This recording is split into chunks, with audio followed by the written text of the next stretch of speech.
여러분 안녕하십니까? 부산에서 코로나19 추가 환자 14명이 무더기 발생했습니다. 기존의 확진 환자가 연쇄 전파한 건데요. 대부분 증상이 없거나 또 가벼운 상태에서 집단 감염을 일으켰습니다.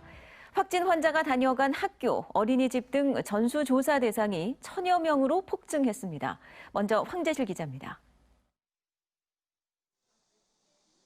학교 운동장에 임시진료소가 마련됐습니다. 중장년층 평생교육기관인 이 학교에서 60대 여성 6명이 코로나19에 무더기 감염됐기 때문입니다. 먼저 양성 판정을 받았던 환자와 같은 반 학생 5명이 잇따라 확진 판정을 받았고 이들의 가족 4명에게까지 연쇄 전파됐습니다. 모두 증상이 없거나 가벼운 상태였습니다. 부경 보건고등학교 분들과 관련해서는 일단 수업 전후에 각종 모임 등에서는 아마도 마스크 착용이 좀 미흡했을 가능성이 있는 것으로.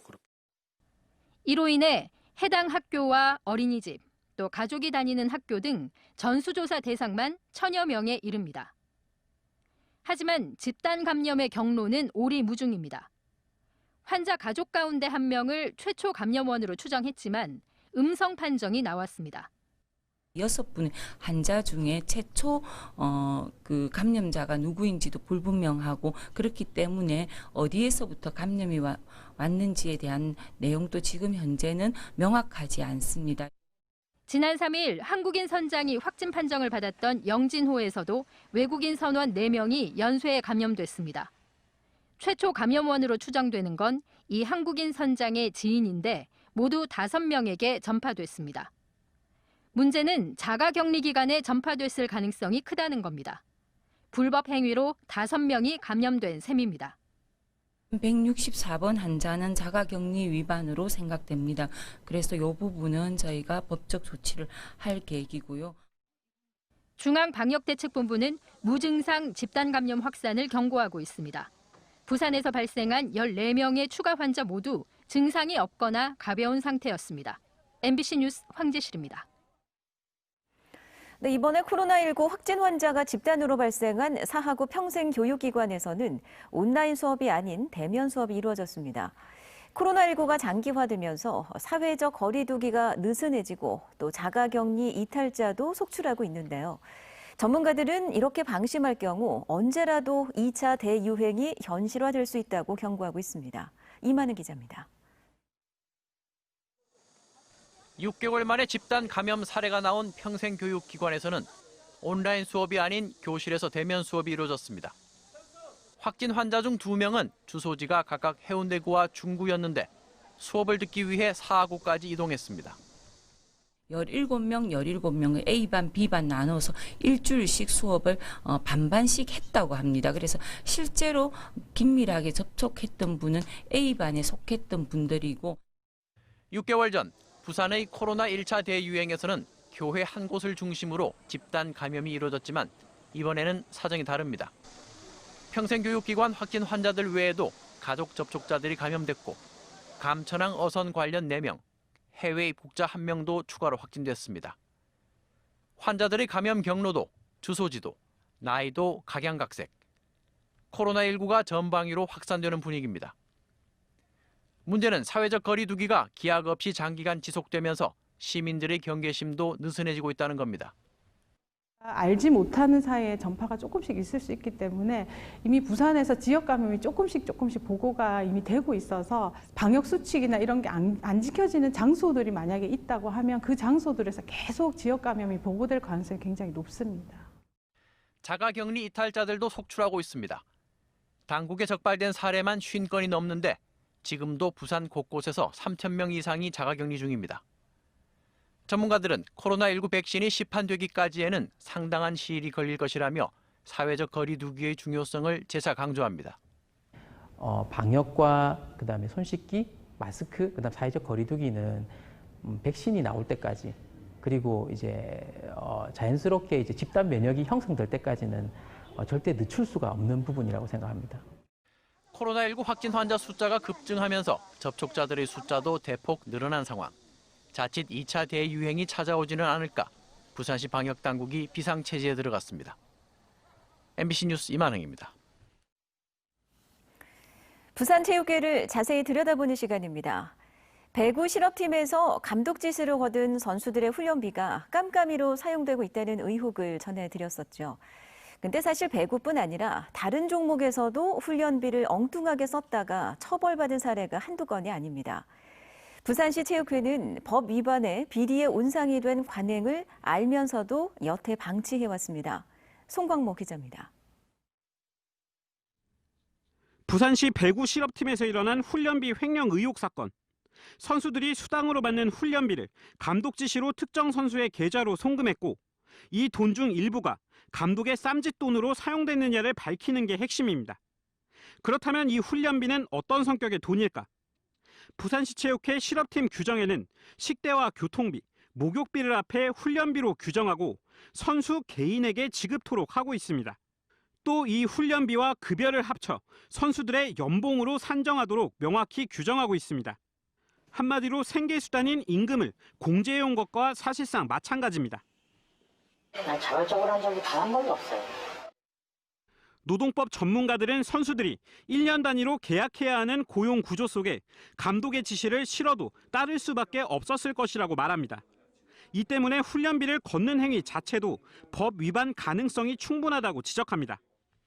근로자한테 이제 생계의 수단이 가장 중요한 생계 수단인데 이런 부분에 있어서 그렇게 근로자가 형식적인 동의만 거쳤다고 해서 이거 돈을 모으고 일반적인 그 직장 괴롭힘보다는 더욱더 문제가 된다 이렇게. 훈련비를 걷는 행위는 그동안 횡령과 같은 체육계 내부 비리의 주범이기도 했습니다. 부산에서는 지난 2017년 복싱협회 간부가 선수 훈련비를 되돌려받아 고위층 접대에 사용한 혐의 등으로 경찰에 적발되기도 했고 씨름, 수영 등 분야를 가리지 않고 비슷한 과정으로 훈련비 횡령 문제가 불거지기도 했습니다. 그러나 부산시 체육회는 이 사실을 알면서도 관행이라며 손을 놓고 있습니다. 어떤 팀은 나는 내키지 않는데 뭐 주장이 하라든지 감독이 하라든지 하니까 하는 경우도 있는 것 같고 이거는 정말 풀기 어려운 문제입니다. 시 체육회 예산의 70%인 270억 원은 다름 아닌 부산 시민들의 세금. 선수들에게 돌아가야 할 훈련비를 좀 더 투명하게 만들 제도적 장치가 필요한 이유이기도 합니다. MBC 뉴스 송광모입니다. 부산의 날씨가 심상치 않습니다. 잇따른 장맛비 물폭탄에 이어서 태풍까지 지나가 한숨 돌리나 했는데 또 다시 예고도 없이 비가 내렸죠. 다음 주까지 무더운 날씨가 이어지겠지만 갑자기 강한 비가 또 내릴 가능성이 커서 당분간은 주의하셔야겠습니다. 류재민 기자입니다. 태풍이 지나간 해운대 수욕장. 모처럼 비가 없는 더운 날씨가 이어진다는 예보에 파라솔 등 시설물이 다시 백사장에 들어섰지만 오전 내내 내리쬐던 햇빛은 온데간데 없습니다. 남해상에서 발달한 비구름대가 갑자기 부산으로 들어오면서 30도에 육박했던 무더운 날씨가 비로 바뀐 겁니다. 다소 적은 강수량이지만 지난달부터 지금까지 장맛빛 폭우에 태풍까지 잇따른 뒤 예고도 없이 갑작스레 비가 내렸습니다. 오전에 햇볕 나다가 한 2시부터 비 오더라고. 뭐 날씨가 이랬다가 또 더웠다가 아닙니까? 뭐 답답했다가 이러니까 상당히 불편하지.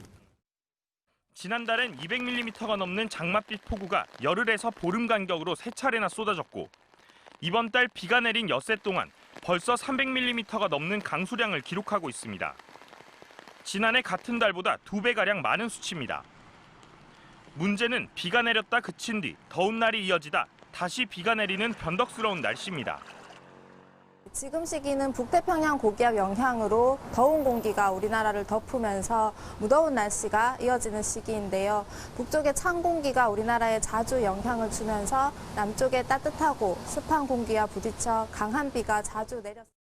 당분간 한낮 기온이 30도에 이르는 폭염과 함께 열대야도 나타날 것으로 예상되지만 내일 낮부터 최대 80mm가량의 소나기가 한 차례 내릴 것으로 보입니다.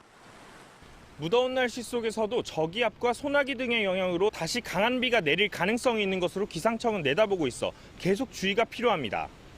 MBC 뉴스 류잼리입니다. 통합당 부산시당이 행정안전부의 특별재난지역 선정 기준과 지원 산정 방식의 보완 필요성을 주장했습니다. 시당은 논평을 통해 특별 재난지역 선정 기준이 농업 지역에 치중돼 도시 지역의 아파트나 소상공인 피해는 신고 항목조차 없다며 기후변화에 따른 도시 지역 국지성 호우 피해를 고려해서 행안부 지침에 개선이 필요하다고 지적했습니다. 민주당 박재호, 통합당 하태경 시당위원장은 지난 7일 첫 오찬 회동에서 특별 재난지역 선정 요건 개선을 위한 법 개정에 힘을 모으기로 약속한 바 있습니다. 아베 규탄 부산시민행동은 오늘 오후 동구 일본 영사관 앞에서 기자회견을 열고 관할 지자체가 법에 따라 평화의 소녀상 도로 점용을 승인했는데 일본 영사관이 이를 취소하라고 압박하는 것은 명백한 내정 간섭이라고 주장했습니다. 일본 영사관은 오는 15일 광복절을 앞두고 평화의 소녀상 설치가 합법화되자 지난 6일 동구청의 설치 취소를 요구했습니다. 한편 동구청은 적법한 절차를 따른 만큼 도로 점용 허가를 취소할 수 없다는 입장입니다. 6.15 부산본부 등 부산의 57개 단체가 연합한 부산지역 시민사회 시국회의는 오늘 남구 미 해군작전사령부 앞에서 기자회견을 열고 한미연합군사훈련의 즉각 취소를 요구했습니다. 이들은 한미연합군사훈련이 한반도 전쟁 위기를 높이고 있는데도 훈련을 강행하려 해 참담하다며 연합군사훈련을 당장 취소하고 남북 합의 이행을 결단하라고 주장했습니다. 시민단체는 그동안 대정부 요구안에 대한 15,000명의 지지 서명을 받고 100개 단체 시국 선언을 발표했으며 오는 15일 제3차 시국 집회를 열 계획입니다. 부산교통공사는 오늘 2020년 신입사원 공개채용 최종 합격자 670명을 발표했습니다. 모집 직렬별 합격자는 운영직 205명, 운전직 170명, 토목직 50명 등으로 최연소 합격자는 22세, 최고령 합격자는 46세입니다. 이번 신입사원 채용은 당초 필기시험이 지난 2월에 예정됐지만 코로나19로 연기돼 넉 달 만인 지난달 5일에 치러졌으며 역대 최대인 2만 8천여 명이 지원해 평균 43대 1의 경쟁률을 기록했습니다. 한국주택금융공사가 취약계층에 대한 주거환경 개선 지원에 나섭니다. 주택금융공사는 주거복지연대와 취약계층 주거환경 개선 사업에 대해 협약하고 200가구를 선정해 연말까지 도배와 장판, 전등 교체 등 주거환경 개선을 지원한다고 밝혔습니다. 지원 대상에는 최근 폭우로 피해를 본 취약계층도 포함되며 주택금융공사는 이번 사업을 통해 건축기능근로자 130명에 대한 고용 기회도 창출하기로 했습니다.